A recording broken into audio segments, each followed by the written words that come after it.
President Trump and the Republican leadership is on television every day telling the American people how this tax bill is going to help the middle class, how it was written for the middle class.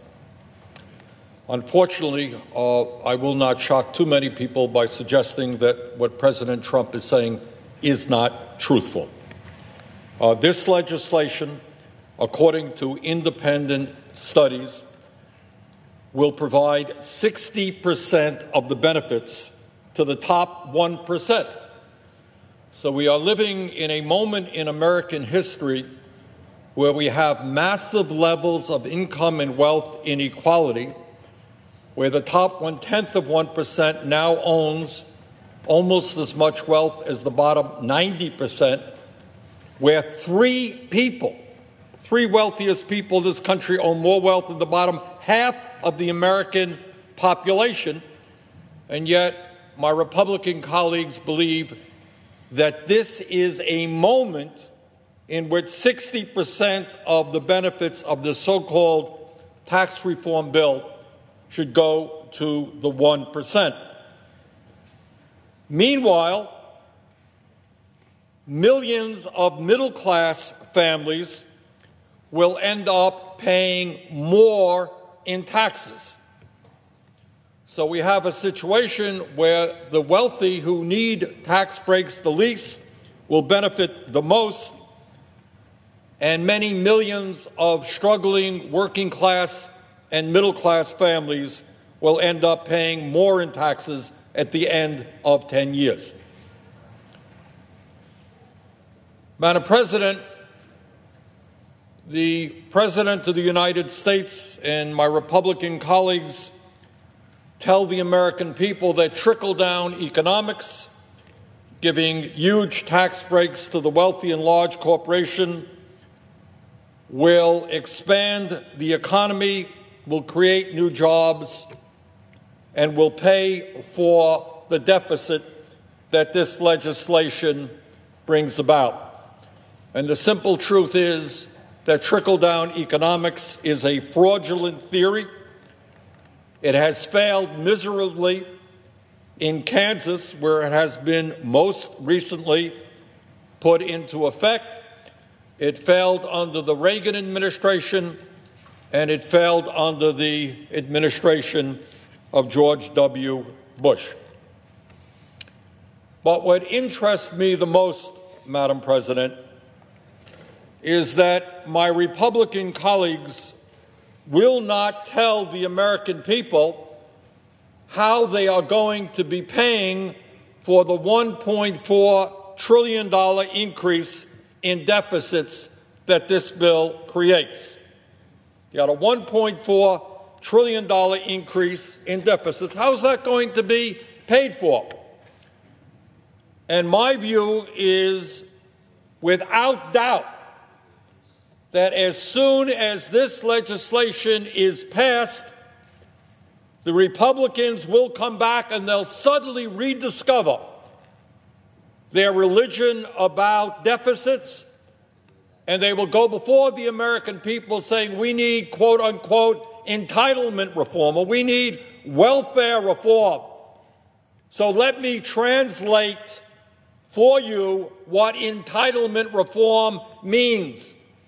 It means that when millions of older workers have nothing in the bank saved up for retirement, they're going to propose massive cuts to Social Security. Now, we don't know exactly the form that it will take. Maybe they'll want to raise the retirement age, forcing older workers to work more before they can get their Social Security benefits.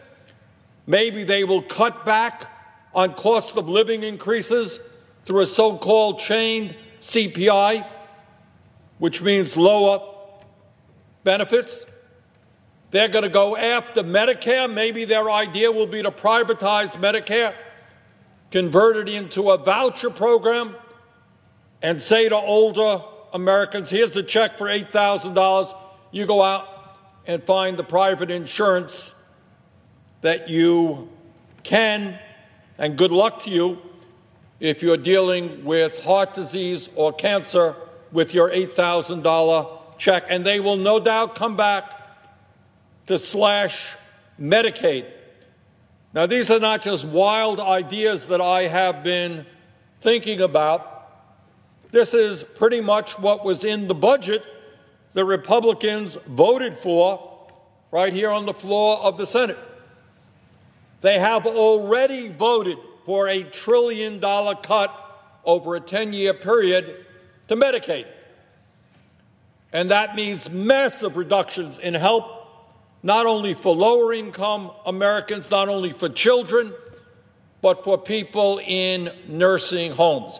They have already voted in the budget over a 10-year period to cut Medicare by $470 billion. And in the House, they are working hard to figure out ways to cut Social Security. And the Republicans will also make massive cuts to education, to nutrition, to environmental protection.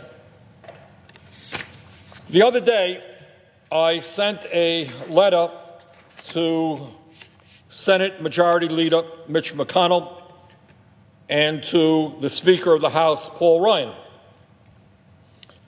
And what I asked of them was to be honest with the American people. And this is what I said, Mr. President, and I ask that this letter be put into the congressional record. Without objection. Thank you. And this is what I asked. I said that, quote, I am very concerned that if you succeed in passing tax legislation that significantly adds to our national debt, you will then move aggressively to balance the budget on the backs of working families, the elderly, the children, the sick, and the poor. In other words, in order to pay for tax breaks for the rich and large corporations, you will make massive cuts to Social Security, Medicare, Medicaid, nutrition, environmental protection, and every other program designed to protect the needs of the middle class and working families of our country. Before the Senate votes on tax legislation that adds over $1.4 trillion to the deficit, and this is what I wrote to the Majority Leader, you owe the American people a specific and detailed explanation as to how the Republican Congress will achieve its commitment of balancing the budget over the next decade. Will you schedule a vote to raise the eligibility age of Medicare from 65 to 67, as called for in the House budget resolution?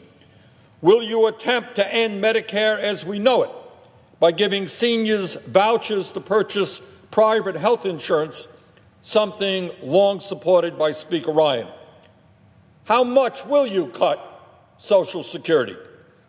Will you try to increase the retirement age to 70, cut cost of living adjustments for senior citizens and disabled veterans, and or privatize Social Security? Will you support legislation to cut Medicaid by $1 trillion over the next decade, kicking 15 million Americans off of health insurance? As you know, this was a provision included in the Republican budget resolution that was passed earlier this year. How much do you plan on cutting affordable housing, Pell Grants, WIC, and Head Start to pay for a permanent tax break for profitable corporations? End of quote. Now, that is what I wrote to the Majority Leader. And my challenge right now to my Republican colleagues is I ask you, come down to the floor of the Senate and tell me that I am wrong. Come down here and tell the American people that if this legislation, this disastrous tax bill passes, that you will not be coming back to cut Social Security, Medicare, Medicaid, nutrition, education, and other programs. Maybe I am wrong. And if Republicans come down here and they say, Bernie, you're wrong, we have no intention of cutting Social Security, Medicare, and Medicaid, I will come here, Mr. President, and I will apologize. So my challenge right now to my Republican colleagues, come down here, tell me, tell the American people that I am wrong. Tell us all that you're not going to cut Social Security, Medicare, Medicaid, and education in order to deal with the $1.4 trillion deficit that you bring about in this disastrous tax bill. Tell the American people that you're not going to cut programs that the elderly, the children, the sick, and the poor desperately need in order to give huge tax breaks to the wealthy and large corporations. That is my challenge, and I will be listening eagerly to see if there are any Republicans who are going to come down and tell me that what I am suggesting is wrong. And with that, Mr. President, I yield the floor.